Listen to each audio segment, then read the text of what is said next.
PlayStation's felting gamers again. Why am I not surprised, ladies and gentlemen? It's so funny. We just covered a couple of topics related to PlayStation, and it just keeps getting worse. I told you today is going to be the day where it's just all about PlayStation for the most part. It's all about PlayStation. So, after all this drama, after all this nonsense between Colin Moriarty's account getting hacked and everything, we now have a situation where PlayStation is like, give me money.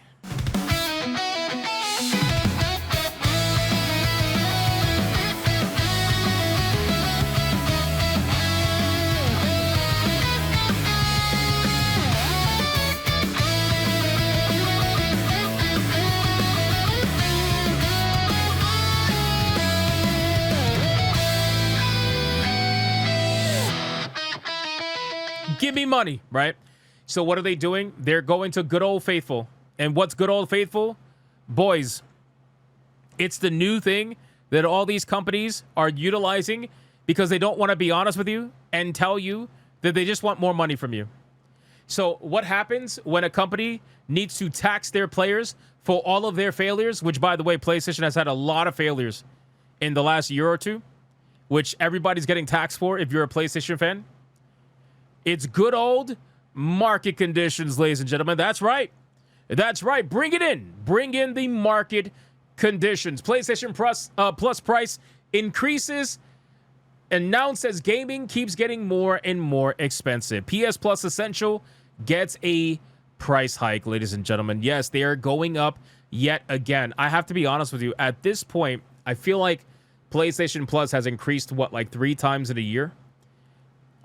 3 or 4 times in a year, something like that. It's ridiculous. It's actually fucking insane. And I already know people are going to be like, well, this is just what it is. It is what it is. Guys, they're doing the Uber method, okay? Let me give you a little bit of a rundown. So when Uber was first designed, Uber was designed with the mindset that they were purposefully going to release their product, Uber, at a price that nobody could compete with and was at a loss for them. And then what happened was they did this because they wanted to make everybody use the program. They wanted to make Uber into a mainstream accepted thing. And they wanted to get everybody reliant on the product. Then, after getting everybody reliant on the product, they then decided they were going to start raising prices in order to basically try to become profitable, which is essentially what they did. Uber, once they had everybody locked in, and once they feel like everybody was using their service, what they ended up doing was raising the price over and over and over and over again, and people never fought back on it for the most part because, well, they were reliant on it. And now Uber is extremely profitable because of that, right? This is the same kind of mindset, except, consoles. This is the first ever console generation where the consoles and the services and the games and the accessories and everything got more expensive as time went on. This is the first time it's ever happened. Gone are the days where 2 years, 3 years later, you could buy a console for like $100 to $150 cheaper and get it bundled with a video game. That's just not possible anymore, right? So we are now here where PlayStation, for like the 3rd or 4th time this year, is increasing the price of their PS Plus program. So it says a 1-month subscription for PlayStation Plus Essential, the most basic tier of the service, will now cost $10.99 USD or €9.99 Euro or $7.99 GBP. It is currently $9.99 for 1 month, making it a $1 increase or a 10% increase. And this is how they do it. Again, people are going to be like, oh, it's only $1. Who cares? Well, this is why it happens 4 times in a year, 3 times in a year, because they say, oh, it's only $1. Who cares? Only $2. Who cares? Before you know it, by the end of the year, they have successfully raised their price at no cost to them. They've raised the price $3, $4, $5 successfully. They've been able to get it no problem because they did it incrementally and nobody fought, right? A 3-month subscription for PS Plus Essential will now cost $27.99, both in USD and Euro, or $21.99 GBP. Sorry, right now you could get this for $24.99 per month, meaning it's getting a $3 increase or roughly 12%. It's unclear how the 12-month option for the subscription, which is handily the best value, will be affected. Sony's wording at least suggests that it is unaffected, which isn't entirely unusual for subscription price hikes like this, as providers generally like to lock in as much user time and money as possible up front. Currently, it is $79.99 for 1 year PS Plus Essential. Now, the best part about all this is we get to the bullshit, right? We get to the nonsense. This is the great part, right?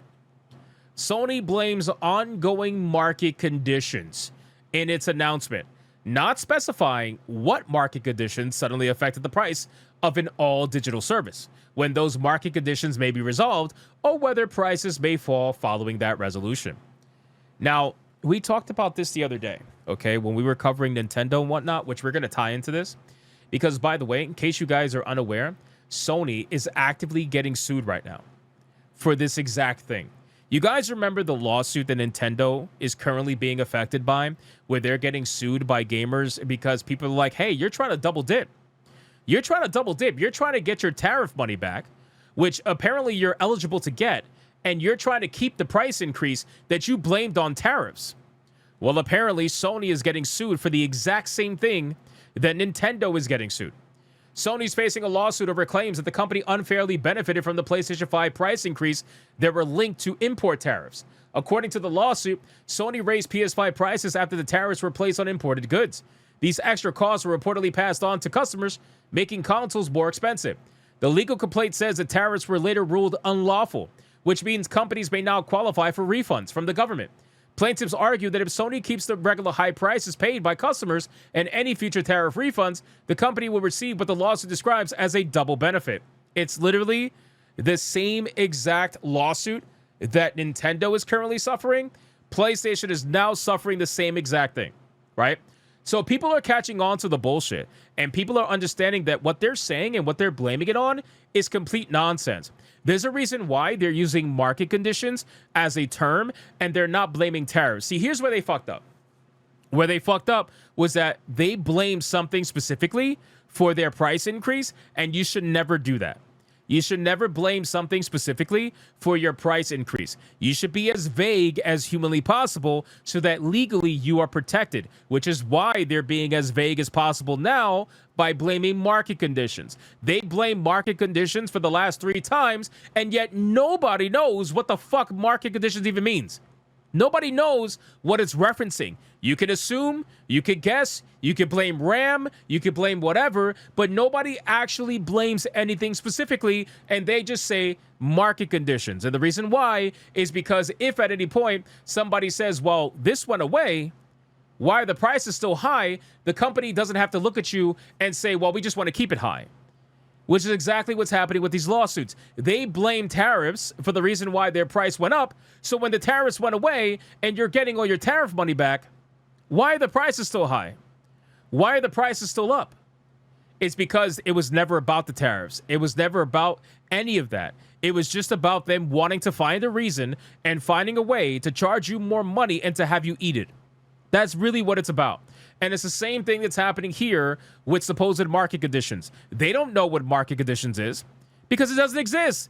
It's bullshit. You could blame RAM, you could blame everything, you can blame all that you want, but you raised the price the first time, and the second time, and the third time for the same thing. You know? So what the fuck are we doing here? Anyway, as a refresher, PlayStation Plus Essential comes with access to online multiplayer, some exclusive PlayStation Store discounts, share play, etc., etc., etc. Again, you got to pay to play online. It's insane. I don't understand why people even do that. Like they literally double dip on your internet service. They're like, hey, we know that you pay for an internet service. We get that. But we want you to pay us for it all over again. Like, we want you to be able to pay us so that you can play online, even though you already pay for, an internet service provider. But it's fine. You want to use our service that we already charge other ways for, but we want to charge you again. So here we have a $1 increase on top of the many other increases that have happened already in the past. And I'm telling you right now, this probably won't be the last one for the year. This is probably going to be the second to last one. I think they will probably try to sneak one more in before the holiday season. It could be $1, it could be $2, it could be whatever. I think they're going to try to sneak at least one more in before the year is over. Or at the very least, they'll start next year off with an increase. And guess what they're going to blame? Market conditions. And nobody's going to bat an eye. Right? Nobody's going to bat an eye. Sony, players just continue to keep paying for it. I haven't been subscribed to PS Plus for like 2 years. Something like that. I haven't been subscribed for like 2 years. I gave up on that shit a long time ago. You know, it really is insane. I cannot believe what I am seeing with the market for consoles and how everything just keeps going up. This is wild. This is honestly crazy. And the saddest thing about all this is that PlayStation still sold like what, 85, 90 million units.